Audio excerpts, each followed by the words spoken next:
Good morning, student. Today we will discuss about resources. আজি আমি সম্পদৰ সম্বন্ধে আলোচনা কৰিম। First of all, I go through the contents. Meaning, classification, characteristics, factor affecting utilizations of resources. সম্পদনো কি? ইয়াৰ শ্ৰেণী বিভাগ, সম্পদৰ বৈশিষ্ট্য আৰু সম্পদ ব্যৱহাৰত প্ৰভাৱ পেলোৱা কাৰকসমূহ। What is resources? সম্পদ কি? Resources is a source of supply, support or aid, especially one that can be readily drawn upon when needed. Resources is something available to achieve a goal. Resources are those tangible and intangible components which one use to achieve one's goals, objectives, and to meet demands. সম্পদ হ'ল মানুহৰ প্ৰয়োজন পূৰণ কৰাৰ উপায়।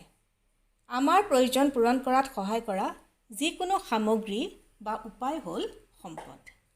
আমাৰ ইচ্ছা বা লক্ষ্য পূৰণত সহায় হোৱা সকলোবোৰ সামগ্ৰী, সঁজুলি, ক্ষমতা আৰু উপায় আদি সম্পদৰ অন্তৰ্গত। Classification of resources. সম্পদৰ শ্ৰেণী বিভাগ. There are various classifications of resources. The most often used classification in home management refers to human resources and material or non-human resources. Knowledge, skill and abilities, time, energy are human resources. Money, material goods, property, and community facilities are non-human resources. সম্পদসমূহক দুটা ভাগত ভাগ কৰা হৈছে মানৱ সম্পদ আৰু পাৰ্থিৱ বা অমানৱীয় সম্পদ। জ্ঞান, কৌশল, ভাৱমূৰ্তি, সময়, শ্ৰম বা শক্তি মানৱ সম্পদৰ অন্তৰ্ভুক্ত। টকা পইচা, দ্ৰব্য সামগ্ৰী, সম্পত্তি, সামূহিক সা-সুবিধা আদি পাৰ্থিৱ বা অমানৱীয় সম্পদৰ অন্তৰ্ভুক্ত।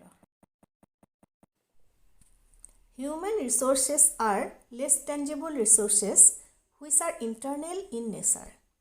These include those resources which are inherited in person. They cannot be separated from oneself. মানৱ সম্পদসমূহ আভ্যন্তৰীণ প্ৰকৃতিৰ আৰু তুলনামূলকভাৱে পাৰ্থিৱ সম্পদতকৈ বেছি গুৰুত্বপূৰ্ণ। সময়, শ্ৰম, বুদ্ধি, জ্ঞান, মানসিক সামৰ্থ্যতা, কৌশল আদি ইয়াৰ ভিতৰত পৰে। এই সম্পদসমূহ মানুহৰ চকুত দৃশ্যমান নহয়। এইবোৰ ব্যক্তিৰ গাত নিহিত হৈ থাকে। Knowledge is a human resources which is essential for all individuals. One can achieve his goals and able to utilize his available resources properly with the help of knowledge. জ্ঞান সকলো ব্যক্তিৰ বাবে প্ৰয়োজন। মানুহে এই জ্ঞানৰ যোগেদি তেওঁৰ চাৰিকাষৰ সম্পদৰাজি সুকলমে পৰিচালনা কৰিবলৈ সক্ষম হোৱাৰ লগতে লক্ষ্য পূৰণ কৰিব পাৰে। জ্ঞানে মানুহক ক্ষমতা দিয়ে, যাৰ সহায়েৰে মানুহে যিকোনো পৰিস্থিতি সুকলমে পৰিচালনা কৰিব পাৰে। উদাহৰণস্বৰূপে এগৰাকী গৃহিণীৰ যদি কলা আৰু নক্সাৰ জ্ঞান থাকে, তেওঁ এটা কোঠা খুব সুন্দৰকৈ সজাব পাৰে।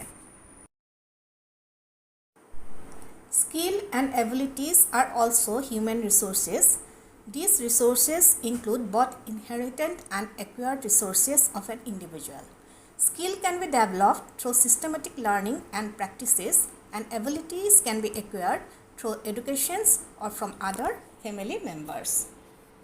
কৌশল ব্যক্তিয়ে জন্মগতভাৱে আৰু নিজে আহৰণ কৰা সম্পদ। ইয়াৰ ভিতৰত মানুহৰ শাৰীৰিক কৌশলৰ পৰা সামাজিক কৌশললৈকে ক'ব পাৰি। শাৰীৰিক কৌশল যেনে কোনো কাম সুন্দৰকৈ কৰা আৰু সামাজিক কৌশল হ'ল মানুহৰ লগত কৰা আদান প্ৰদান বা যোগাযোগ ক্ষমতা। ভাৱমূৰ্তি মানুহৰ মনত ৰূপ দিয়া ধাৰণাৰ উৎস। ই হ'ল মানুহৰ মনত ধাৰণাৰ ৰূপ দিয়াৰ এক উৎস আৰু মানৱীয় প্ৰমূল্যবোধৰ পৰাই ইয়াৰ উদ্ভৱ হয়। ই ধনাত্মক আৰু ঋণাত্মক দুই ধৰণেৰে হ'ব পাৰে। ধনাত্মক হ'লে কৃতকাৰ্যতা লাভ কৰিবলৈ সহজ হয় আনহাতে ঋণাত্মক হ'লে কোনো এটা কাম কৰাৰ আগতে বহুত চিন্তা কৰিবলগীয়া হয়। Time is fixed resource which is available to all persons. It is easily wasted and cannot be regained. সময় হ'ল একমাত্ৰ সম্পদ যিটো সকলোৰে বাবে সমানে ব্যাপী আছে। ই অতি মূল্যৱান সম্পদ কিয়নো এবাৰ পাৰ হৈ যোৱাৰ পাছত ইয়াক ঘূৰাই পাব নোৱাৰি। সময় কাৰো বাবে ৰৈ নাথাকে আৰু ভৱিষ্যতে ব্যৱহাৰৰ বাবেও সঞ্চয় কৰিব নোৱাৰি। সেয়েহে সময়ৰ কাম সময়মতে কৰিলেহে লক্ষ্যত উপনীত হ'ব পাৰি।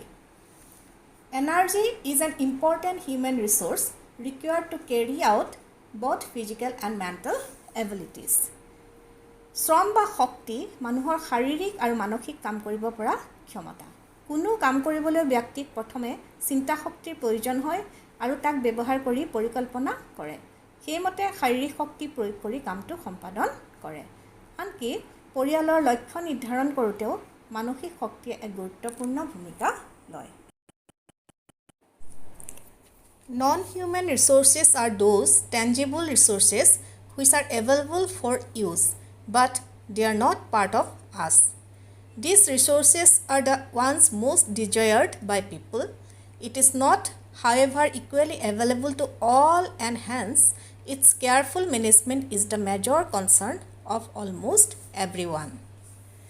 পাৰ্থিৱ সম্পদসমূহ এনে সম্পদ যি আমাৰ উপলব্ধ কিন্তু অন্তৰ্নিহিত নহয়। ই সকলোৰে কাৰণে সমানে উপলব্ধ নহয় কিন্তু অতি প্ৰয়োজনীয়। সেয়ে এই সম্পদসমূহ সুপৰিচালনাৰে ব্যৱহাৰ কৰা উচিত। Money is valuable non-human resource. Money can be exchanged for goods or services which in turn can make life easier and more comfortable.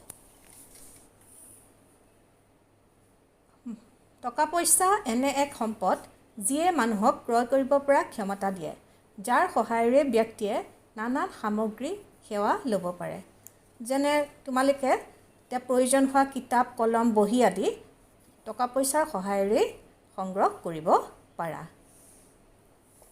Material goods which are used to satisfy human needs and wants such as food, clothing, cosmetics, toiletries, air conditioner, cars, television, etc. ব্যক্তিক দৈনন্দিন জীৱনত বহুতো সামগ্ৰীৰ প্ৰয়োজন হয়। ইয়াৰ ভিতৰত নানান বস্তু যেনে গাড়ী, চাইকেল, সোফা, টিভি, বেগ, কাপোৰ, কিতাপ আদি এইবোৰ হ'ল অমানৱ সম্পদ। Property and community resources or facilities are also non-human resources.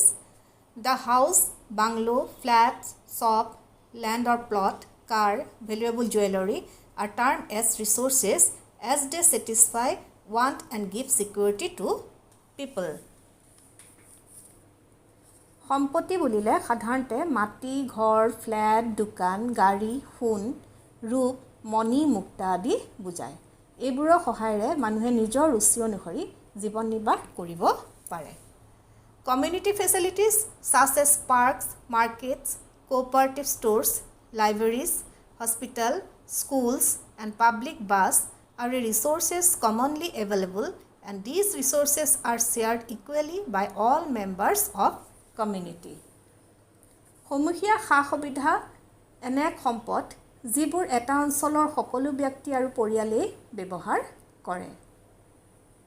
Year school, পুথিভঁৰাল, বাছ, ৰাস্তা, পাৰ্ক এইবোৰে সমূহীয়া সা-সুবিধা আৰু মানুহৰ সম্পদ।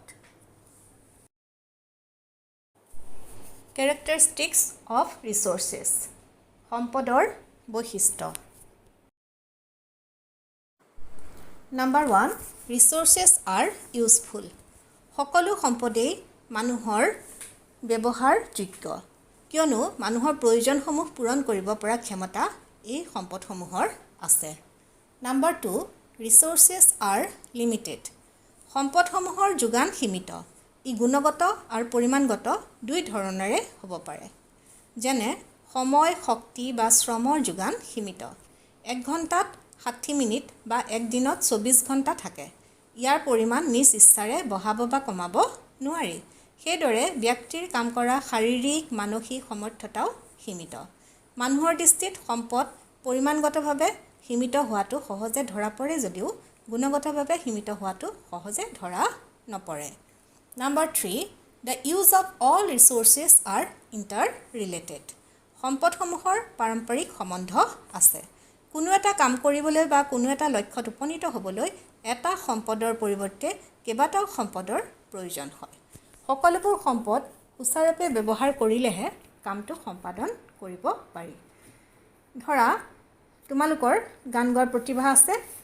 তোমাৰ এই প্ৰতিভাটো বিকশিত কৰি তুলিবৰ বাবে নানান সম্পদ যেনে তোমাৰ সময়, বাদ্যযন্ত্ৰ, গান শিকাবৰ বাবে শিক্ষক, টকা পইচা, শাৰীৰিক সমৰ্থতা আদি নানা সম্পদৰ প্ৰয়োজন হ'ব। এই আটাইকেইবিধ সম্পদৰ সুব্যৱহাৰ যোগেদিহে তুমি তোমাৰ প্ৰতিভা বিকশিত কৰিব পাৰিবা। Number 4, resources affect the quality of life of an individual. এজন ব্যক্তিৰ জীৱন ধাৰণত সম্পদে প্ৰভাৱ পেলায়।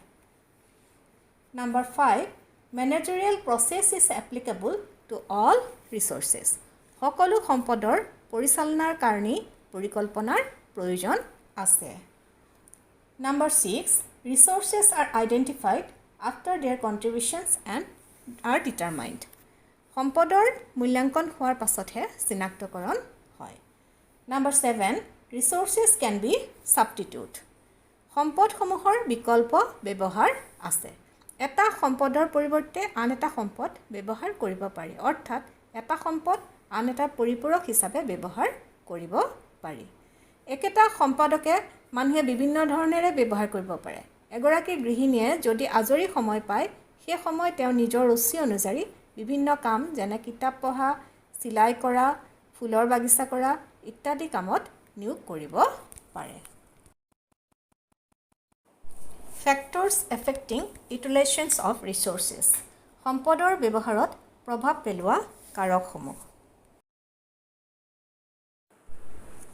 Number 1, aims and objectives. লক্ষ্য আৰু উদ্দেশ্য। ব্যক্তি বিশেষে লক্ষ্যও বেলেগ বেলেগ হয়। এখন গাড়ী কোনোবাই চখ কৰিবলৈ কিনিলেও আৰু কোনোবাই ভাড়া মাৰিবলৈ বা উপাৰ্জন কৰিবলৈও কিনিব পাৰে। Number 2, family setup. সাধাৰণতে যৌথ পৰিয়ালত সম্পদসমূহ খুব ভালদৰে ব্যৱহাৰ হয়, সেয়ে অপব্যৱহাৰ কম হয়। কিন্তু একক পৰিয়ালত কিছুমান সম্পদ ব্যৱহাৰ নোহোৱাকৈও থাকিব পাৰে। Number 3, surrounding and environment. চৌপাশ আৰু পাৰিপাৰ্শ্বিক। চহৰত ব্যক্তিয়ে ধন আভিজাত্যত খৰচ কৰিলেও কিন্তু ভিতৰুৱা অঞ্চলত প্ৰয়োজনতহে খৰচ কৰা দেখা যায়। Number 4, education of family members. পৰিয়ালৰ শিক্ষাগত অৰ্হতা। জ্ঞানে সম্পদসমূহ উচিত দিশত ব্যৱহাৰ কৰাত সহায় কৰে। Number 5, skills and abilities of homemaker. পৰিচালিকাৰ দক্ষতা আৰু ভাৱমূৰ্তি।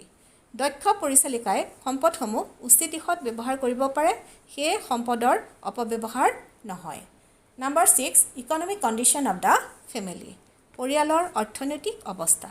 বিভিন্ন সম্পদসমূহ ক্ৰয় কৰি ব্যৱহাৰ কৰিবৰ কাৰণে পৰিয়ালৰ অৰ্থনৈতিক অৱস্থা টনকিয়াল হোৱাৰ প্ৰয়োজন হয়। Hence, resources play an important role in management. The resources should be used in such a way so that maximum satisfaction is attained by the family. Thank you.